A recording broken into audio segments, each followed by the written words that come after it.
ക്ലാസ്സിൽ വന്നപ്പോഴാണ് ആ സംഭവം അറിഞ്ഞത്. ഇന്ന് നമ്മുടെ നാസിന്റെ ബർത്ത്ഡേ ആണ്.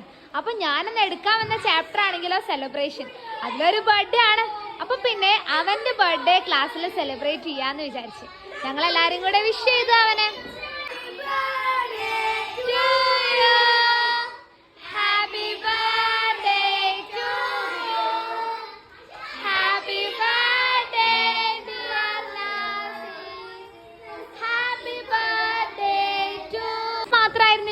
അവൻ എല്ലാവർക്കും ബർത്ത്ഡേ സർപ്രൈസ് ആയിട്ട് പെൻസിൽ കൊണ്ടുവന്നുണ്ട്. അതെല്ലാവർക്കും കൊടുക്കാണ് കക്ഷി. ഒപ്പം ഞാൻ അവരോട് ഗ്രീറ്റിംഗ് കാർഡ് ഉണ്ടാക്കാൻ പറഞ്ഞിട്ടുണ്ടായിരുന്നു. ആ ഗ്രീറ്റിംഗ് കാർഡ് അവന് കൊടുക്കേ. ഹാപ്പിയാണോ നാസി? കൊറേ ഗ്രീറ്റിംഗ് കാർഡ്സ് ഒക്കെ കിട്ടിയല്ലോ. ഓക്കെ, അപ്പം many many happy returns of the day. Birthday പ്രമാണിച്ച് എനിക്കും കിട്ടി അവൻ്റെ ബർത്ത്ഡേ ഗിഫ്റ്റുകൾ. Thank you dear.